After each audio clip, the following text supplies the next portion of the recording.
Hallo, kom ons gesels oor die vraag oor die eerste ding.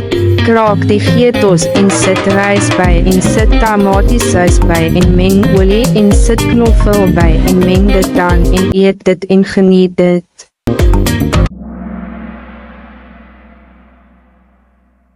Brooskaasachtige rysbal. 3, 2, 1 gaan. Kraak eers die geetbos en voeg rys en tomatiesaus by en meng olie en voeg knoffel by, meng dan en eet dit en geniet dit.